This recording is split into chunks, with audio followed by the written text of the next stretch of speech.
Let's give Lisa a warm Kansas City welcome to Lisa Washington, our Executive Director of DBIA.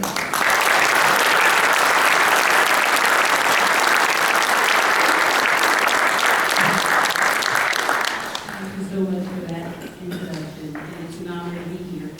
First, I want to congratulate all the students on your hard work and your scholarships, and congratulations to Ray, who's been a huge supporter of DBIA for many years, and our student programs wouldn't be where they are without the support of people like Ray, so well deserved. And also, I have to give a shout out to Mr. Bill Crawford, for whom the award was named. He is an icon at DBIA at both the region and the national level. He is a former board chair, and so many great things happened under his leadership, including those of you that are certified. That code of conduct that is part of the certification process was the brainchild of Mr. Bill Crawford, and he drove that effort to completion, despite a little bit of controversy at the time. It's well served the organization. So thank you, Bill. So I won't keep you long. I'm going to talk to you for about 25, 30 minutes. I do want to stay sometimes for some questions and some discussion. I have heard that 79% of people find all presentations boring, but they can do it anyway. So I hope the other 20% will give you some eye contact and make you feel like you're learning something while I'm up here. And the rest of you, we're going to make it short. Before I get started on 5 things every design builder should know, I want to ask, how many of you have gone to Greece? Any of you visited Greece before? See a couple who were there. While you were there, did you visit any monasteries that are atop the cliffs? And just amazing, some of them 1,900 feet up. Well, I was in Greece a few years back, and I visited a monastery, and we took a long, winding road up. It was not an easy trek to get up there. I was just amazed at how the structure was built.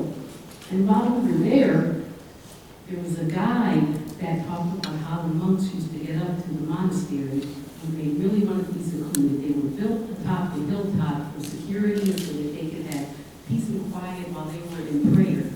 And so before they had roads leading up, they used to be hoisted up by a pulley in these baskets made of rope. This is not a picture I took there, it's a picture I found online because there were no baskets that were still out there for hoisting up. But there was a basket within the monastery for illustrative purposes, and the guy had a little joke. He says, hey, when do you think the ropes were replaced? And we said, we don't know, when they broke. I guess that could be funny, right? But later on, I was really curious about it, so I talked to the guy later, and he didn't have a real answer for when the ropes were replaced. But he talked about the property of ropes, and he talked about how strong a rope is because of the way it's constructed. He said, didn't have to worry about it much because these ropes could hold a lot of weight for a long time because individual strands are woven together. And those individual strands alone aren't very strong, but the way they're woven together to support each other is what makes the rope so strong. And he said the higher quality the nylon used to make the rope, the stronger the rope was. So quality nylon made that rope stronger. And individually, that one strand doesn't do a whole lot for you, but together with those other strands, it's able to make that tension be distributed evenly across the rope so that no one part of the rope is overly stressed. And everything in my life, I try to equate back to Design Build because I love this organization. And you're probably saying, why are you talking about ropes and baskets? Well, it's a metaphor for what I believe all of you are. All of you are strands in a very strong rope that is Design Build. And together, you are strong and you develop exceptional projects, exceptional teams that do great things for this country. And I want to talk about your role in advancing Design Build in the industry. How many here are members of DBIA? I don't want to assume that everybody's a member. So looks like about half the room, there's a great opportunity for some membership recruitment here today. If the rest of you aren't members, you're interested and engaged in Design Build. And that's okay. We have about 20% of our membership at DBIA National are owners. So of the 7,000 members, only about 20% are owners. But if you count owner engagement, it's a lot higher. So engagement is important. Not everybody is doing it, although we'd like for you to be. If you're in this room and you're interested, there are 5 things that I want you to know when you leave here. One is I want you to know that DBIA has evolved. For the members, has anybody been a member more than 20 years? Over 10 years? Have you seen the organization change in that time, 10 to 20 years? So one of the things I want you to walk away knowing is that DBIA has evolved in our 30-year history. We've evolved significantly. And that brings me to the second thing I want you to know, and that is that Design Build has evolved. The evolution of Design Build has been driven, I believe, by the evolution of DBIA, the power of this organization to affect change. The third thing is I want you to know that there are market trends that validate the evolution that we're going to talk about. We're going to talk about some of those market trends. Fourth, I want you to know that you are leading the evolution. You, because you're involved in DBIA, you're a member of DBIA, you take DBIA education, you are leading a change in the way America builds. And then finally, fifth, I want you to leave here knowing that you are instrumental to the continual evolution of the organization and Design Build. So let's jump into those 5 reasons. DBIA's 30-year evolution. We're 30 years old last year. We are entering year 31. And I like to break the evolution of the organization into 3 buckets of 10 years. When I came to DBIA, it was already 10 years old. And what I learned was that in the first 10 years of the organization's history, they really focused on general advocacy. The question back then in 1993 was, why should you even consider using Design Build? They were trying to educate people on why Design Build is a good project delivery method. People weren't necessarily using it. There were only 2 states that had authority, so there was a lot of general advocacy, and that went on for about 10 years. When I entered in 2004, we're 10 years in, the organization was making a shift to being a promulgator. We were focused on giving people the ability to utilize Design Build. That's why I just mentioned in my intro that when I came on, there were about 20 states that now had authority. So 10 years into the evolution, we focused on let's give people the authority to use this project delivery method that we know can achieve exceptional outcomes. And then fast forward the last 10 years, we went from general advocacy to promulgator to Design Build done right and teaching best practices. We are now in the how-to phase of our evolution. Everybody knows the value of Design Build and why it's a good project delivery method. Most people can utilize Design Build, some have more authority than others, but just about everybody can use it. Now we need to focus on how do you do it right. And as we enter the next phase, that's that dark blue box on the end. All of you, I'm sure, have heard about progressive design build. There's a great deal of interest in progressive design build, which is a variation of design build project delivery. It's kind of taking us back to the beginning because what we're seeing is there's some general advocacy. People want to know what is progressive and how is it different.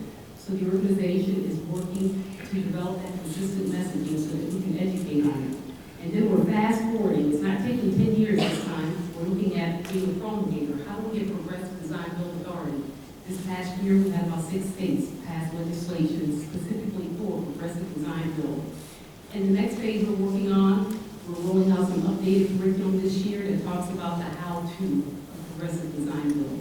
We haven't gotten to best practices specific to progressive yet because the foundational best practices apply to progressive. We're sort of starting full circle, so that's been our evolution. We've made great progress as an organization.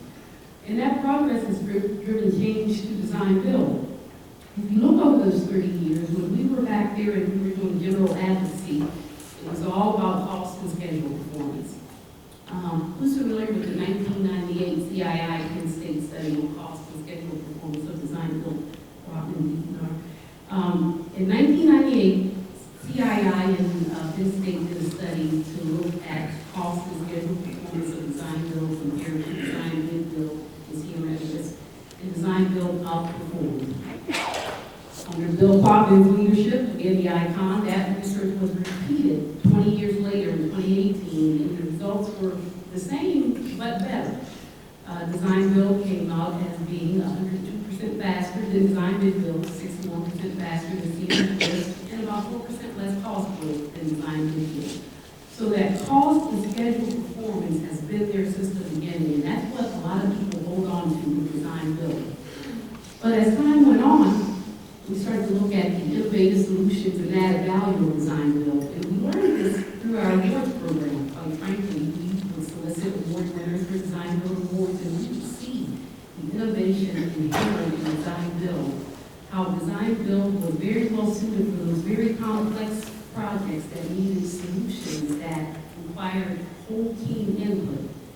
We were seeing how design build teams were taking a fixed price and adding value because they were innovative and finding ways to save money in other places, to add value in other places.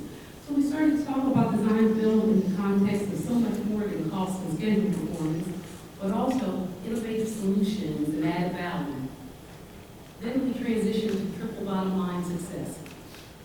When we give away design build project awards and we talk to legislators about the power of design build, we're talking about social impact, the economic impact, and the environmental impact. You will see design build is much better suited than other delivery methods to help meet sustainability goals, which are important to everybody in this day and age, and they're mandated by many in the public sector. We see design build encouraging community engagement and using the design build process to make sure that we are achieving diversity, equity, and inclusion goals. Does the project align with the community in which the project is being built? And how does the team make sure that that happens? How do we incorporate underutilized business enterprises into design build projects? Because these things are important to address our workforce development issues. And there's research, there's an FMI research that talks about some of these triple bottom line attributes of design build.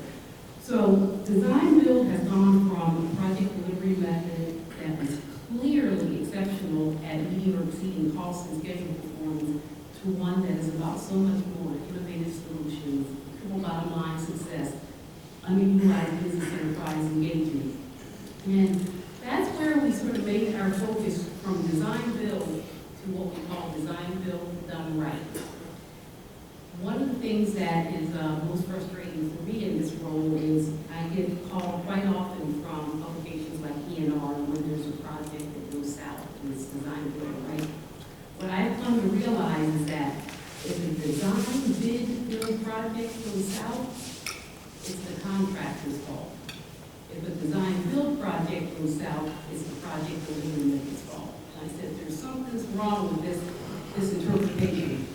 So we focus on design build done right. And whenever we get that call now, we look through our records, we see if the team was trained, if there were owners on the team, if the owner was trained, if the team was trained. And we can rely on design build done right, which is a set of best practices which, if implemented, significantly enhance the chances of project success. Those best practices were developed by all of you and DBIA in 2014, and they were updated just this past year in 2023. And in updating those best practices, we had to look at redefining design build. On the left on the slide, you're going to see two old publications. If you have them in your files, throw them away. There was one called Choosing the Project Delivery Method and one called Understanding Design Build. They were written in the context of cost and schedule performance of design build. They have been archived, the information has been combined and expanded into this new primer called the Project Delivery Primer, which focuses on the flexibility of design build and attributes that go far beyond cost and schedule performance. And I don't expect you to be able to read all that, but this is from that primer. If you notice all the categories across which we measure design build against CM risk and design build. The ring just means it's more favorable under design build. It's everything from DEI performance to QA, QC, to trade contractor involvement.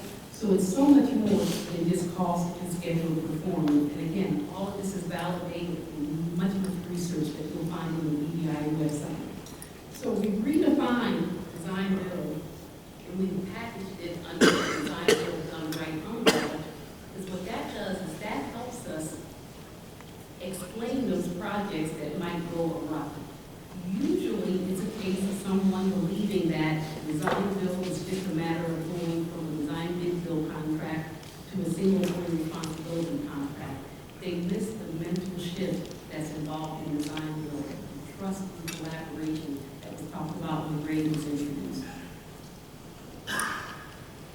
This primer also talks about the flexibility. Again, we're talking about progressive design build emerging as a variation of design build that's very popular. This has garnered a lot of discussion at the national board level because what we've seen in industry and including other industry organizations, for example, ACEC wrote out some research about a year and a half ago. Progressive design build was being described as a completely new and different project delivery method. My concern was, and there were 4 leaders that were describing it that way. We are going to own the design build umbrella. We better clarify some terminology and some messaging. Because every best practice associated with the traditional best value design build also applies to progressive design build. So what we concluded was that design build project delivery remains the common denominator among some variations. We call progressive procurement approach under design build, and that's important for us as an organization because if this is conveyed as another project delivery method, then what we've worked for 30 years as an organization is going to be for naught. We need to build on the progress we made in design build. And we need to remember that while many may believe progressive design build is a more attractive approach to meeting team goals, best value design build has done amazing things for projects, teams, and our nation's infrastructure. So don't throw the baby out with the bathwater. Not to mention that there are many in the public sector that still can't do progressive design build. So when you read our information on what is design build, you're going to see a much different twist. You're going to talk about design build as an umbrella of variations, and you're going to see that there are a lot of characteristics of design build far beyond what you would have seen in a publication 10 years ago. So what market trends are validating this growth? I show this chart every time I go to a region, no matter how many times we see it, I think it's always worth putting up, and that is that FMI data has supported that design build is projected to be 47% of all construction spending by 2026. As of 2023, it was at 42% of construction spending. I think equally important is the decline in design bid build, which is projected to be only 14% by 2026. So collaborative project delivery, in particular design build, is just growing. More people are using it, more people are interested in it. That's not what DBIA says, that's what FMI has said through their research. The other market trend is legislative authority. So 2 states in 1993 that had authority, now we have 48 states, as Kevin noted. And only 2 states that don't have authority. Now, this new map, this is another change based on our evolution. When we were talking about design build and progressive design build, my legislative team was working on a separate map for progressive authority, and I bring back that consistent messaging. No, if we do 2 maps, that implies that there are 2 different project delivery methods. We need a way to show design build authority and to illustrate where there is the opportunity for progressive along with best value. I encourage you to look at this. If we have interpreted something wrong within your states, let us know. But this is based on the interpretation of our national staff along with our National Legislative Committee. The states that are allowing progressive design build are either allowed through interpretation of existing legislation or they have passed legislation specific to progressive design build. And it's amazing that it was only 2 years ago that progressive became a household term, but if you look at the map, you will see that the majority of the states, based on our interpretation, have some authority for progressive design build. So that's the next evolution we see of design build, that we are starting over in that evolution, that 30-year cycle where we're now going to promulgate for progressive design build authority. And I won't spend much time talking about what it is because I think all of you know what progressive is, but you know how the team is brought together and contracted before the price is established and before design is created. And we see that as the future to some degree, understanding we can't throw the baby out with the bathwater. In your part of the country, I'll take just a moment to talk about what we believe is coming up in the legislative packet and where we might need a call to action from all of you. We were contacted by the Nebraska DOT earlier this year about some legislation on progressive that would require that the the cost element be 50% of the selection, and that legislation died. But we expect it to be introduced in the next legislative session, and we'll continue to monitor that. Also in Missouri, we know that the design build authority under section 67 for political subdivisions is scheduled to sunset in September of 2026. Our Director of Legislative Affairs plans to reach out to the region leaders, Sarah will be the first point of contact, because we've dealt with many sunsets. We can never rest on our laurels with legislative authority. There were over 200 bills introduced last year, either to expand or add legislative authority, with some that we're trying to remove legislative authority for design bills. So we're always tracking this. But we're going to be reaching out to the region about that sunset that's coming up, because we have experience with it now. And we know that a few things need to happen at the region level that you're going to need to mobilize. And so early summer, Richard Thomas will be contacting you to talk about who's our champion. Is there a legislator that can be our champion? What owners are going to be ready, willing, and able to testify about the power of design build? That's always important, to have real examples of what design build has done for a real public agency. And how do we mobilize those other industry organizations in the area to support our efforts? How does ABC feel about design build in this area? How does AIA feel? That's where we need your grassroots support. So this is a sort of an advanced call to action that you will be hearing from DBIA National's legislative staff as we prepare for the sunset of this legislative year, to not make sure that it doesn't happen, that it doesn't sunset in 2026. Another trend is the impact of design build certification. How many certified professionals in the room? It's a good number, but could be more. We did a survey recently, the first one we ever done on certification, and we have 7,000 credential holders. We've begun to see design build certification show up in more and more solicitations, and what we found in our survey, we had about 10% response rate. We got a lot of responses to the survey. Is that 64% of those respondents said that they had seen in a solicitation for an owner additional consideration for DBI certified professionals. 55% said they were certain that having DBI certified professionals on the team contributed to them having a winning proposal. Another 30% said they think it gave them a competitive advantage. They don't know for sure, but they feel like having design build professionals contributed to them winning the project. And here's an example of what we're seeing in solicitations. It can be as simple as we're looking for people that are educated, design build done right, or design build best practices, or we're looking for designated professionals or certified professionals. These are just two examples. There are many. So I encourage you, if you're here and you're an owner, I encourage you to put this in your solicitation. It doesn't always have points associated with it. Sometimes it's as simple as additional consideration, but it is driving a change in the industry. It is driving us to understand that, like any profession, you can't just jump into design build without the proper education and knowledge to execute it. So who's seeking certification? What I find most interesting about this slide is about 25% of those seeking certification are owners. We're calling them sort of owners of choice. Some have named themselves that. We've had sessions at our federal conference on becoming an owner of choice. What we're discovering is that there was a time where every design builder was jumping on a project and proposing on a design build project because there weren't that many out there to propose on. Now we're finding that with design build at 47%, near 47% of all construction spending, we're seeing lots of design build proposals, and we're being selective in which ones we propose on. So owners are being put under the microscope, whether or not they have the culture and the infrastructure and the mindset to help the team be successful in design build. So we're seeing a huge increase in the number of owners that are getting DBI certified, and it's the old adage, an educated consumer drives the rest of the industry to change. So if you're not certified, I encourage you to consider getting certified. Here's a snapshot of where our credential holders are.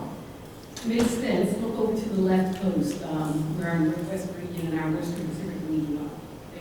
They're driving progressive legislation. They're all over design build. You swing over to the East Coast, Liberty Northeast, New York York City is accounting for most of that 10%. I was telling the individuals at my table that back in 2017, the Liberty Northeast region was third smallest of the 14 DBIA regions. Once the design build legislation passed in 2017, in a year it jumped up to being the third largest region. Everybody was waiting for legislation. Now they are well into discussions at New York State and Albany to get progressive design build legislation. So they were one of the last bastions of design bid build, only design build legislation in 2017, and already less than 10 years later, they're moving on to progressive design build. So I see you're at 4% there in this region of certified professionals. It's about even to your percentage of the overall DBI membership, but I encourage you to get more certified professionals and to encourage those owners to look at certified professionals. So very quickly on how DBI is leading the evolution, I love this quote from Warren Buffett. 20 years ago, reputation is 5 minutes to ruin it. This is why that messaging is so important for all of us. DBIA has spent 30 years as an organization, the last 20 building our reputation as the center of expertise in design and project delivery. And one way that we built that reputation was some consistency in our messages from the national level across our regions. If someone came to a national event and heard about design build, they heard the same thing that they heard at a regional event. We weren't competing with each other. What we found with the expansion of progressive design build is that there are some of our regions that are defining it a little differently based on their nuances. It's okay to educate a little differently based on your nuances, but we're trying to educate at the highest level of understanding. And that education should be consistent. Otherwise, we're going to lose our status as the center of expertise in design build very quickly because other people are interested. I got an email last week from ABC that they were doing a progressive design build webinar at ABC. I mentioned ACEC just did progressive design build research. AIA dabbled in some what is progressive design build webinars. So 20 years ago, they weren't interested, right? We weren't big enough, we weren't relevant enough, but now they are interested. So we can't rest on our laurels. We have to continue to push the organization forward and push our messaging forward. And we can't, in 5 minutes, destroy what we worked 20 years to build. So I implore you to help us continue in that realm of consistent messaging. And to help you with that, I'm just going to roll through a couple of resources that we have that you probably know about this morning. I'm going to tell you how to get these resources. They're all free. Of course, we updated our Design Build Done Right best practices in 2013, our universal best practices. You apply to any project, any sector, any size. If you're doing a design build project, these best practices apply. In September of last year, we released our federal sector add-on. They're not new, they are universal, plus here are some additional nuances for the federal sector because they have to work under the constraints of the federal acquisition regulation. So there's some nuances. So it's universal plus a few more. Next week at our specialty conference, we will be rolling out the water, wastewater, and transportation aviation add-on best practices that will complete our library of updated best practices. Position statements. We've rolled out numerous new position statements. So what's a position statement? A position statement is a statement that we create that is usually one no more than 2 pages, and it does 2 things. It either reinforces a best practice that maybe isn't implemented as often enough as we'd like, or it highlights something that hasn't risen to the point of a best practice yet, but that DBI believes that if implemented could rise to a best practice over time. Some examples include, we just released the design position statement on the importance of design excellence. Tidbit from that is that we believe that there are 5 lenses to design excellence. I won't bore you with the lenses, but one of the lenses is sustainability. 20 years ago, we talked about design excellence as being in the realm of the owner. How do they define design excellence? Today we say design excellence includes things like sustainability and life cycle costs, and it's inherent on the design build team to help the owner understand the importance of those things, to drive those outcomes that we need, that we can't just sit back and wait for the owner to acknowledge this. If your budget constraints, we need to be innovative to help them see the value of some of these design excellence elements. Position statement on bridging and the role of performance specs. Position statement on diversity, equity, and inclusion. Always an interesting topic to talk about. DEI. George Floyd several years ago, everybody initiated DEI campaigns and put out statements. I've been asked, why hasn't DEI put out more statements on DEI? My answer is always, because I'm not interested in vague platitudes, and that's what statements are. Statements are, let's do nice things together, let's work nice together. I went to the board and said, our mantra should be less talk and more action. So we have done things like we have a brand new DEI exhibit to our contracts that, unlike our other contracts, we offer for free, because it's a contract that helps owners figure out how they can incorporate their DEI goals onto their project teams, but it also helps the design build team address issues such as harassment and other things on their site. So it's a free addendum, unlike our other ones that are sold. We have discounts for underutilized business enterprises. Our goal is to act, to demonstrate the person. We want it to be organic within the organization, not something that is a big platitude that's on paper. Legislative guidance, we talked about legislation that's sunsetting here. We have just released a new legislative guide and model legislation. It is written under the premise that design build is the umbrella, that ideally we would like legislation that gives as much flexibility as possible, meaning that you can do best value or progressive. So this guide takes into account both variations of design build, and it is written to allow authority for both. So if you're looking to write new legislation, we're encouraged to look at this guide as well as the model legislation that's attached to the guide. We rolled out our Leadership Academy this year with Dr. Barbara Jackson, who many of you know. The Leadership Academy is 6 courses that focus on being a design build leader, which we think is distinct from other leadership. The 6 modules are things like mindset, trust, culture, all the things that are critical to successful design build teams. 6 courses lead to a digital badge. It's for every level. Those new to design build, those very experienced in design build. And for those of you that are not DBIA certified and thinking about it, in August, that whole process is going to change, or at least the curriculum and the exam. We're in the middle of the job task analysis, which is assessing how the industry has changed since the last time the exam was updated. So all of those new best practices that we rolled out in 2023, all of those new position statements, all of the research, that is being assessed by a job task analysis group that's been working since February to figure out what should the new domains on the exam be, how should the questions be broken down, what are the questions. They're an item writing phase right now. There will be no certification workshops in August. That is the transition month. If you are in the process, if you have taken the certification workshop but not the exam, you want to do it before August, because after that, you need to start over again. So doesn't mean it's going to be harder, but it's going to be different starting in September of this year. But that is a way that we are keeping pace with the changes involved in the organization. And that's just a repeat of the 5 things. And why do we need you? We need you for consistency. It makes a difference. We need you to download those resources, read those resources, take DBI's education. That QR code there leads you to our bookstore, where you can download everything I talked about and more for free. There's no cost associated with any of them. I encourage you to do so.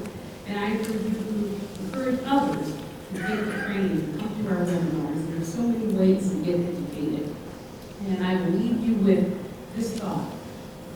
If you think you're too small to make a change, if you think I'm just one person, it doesn't matter if I'm certified, or it doesn't matter if my firm engages, I just want you to think about this. The bureaucrat would sleep with a mosquito in the room.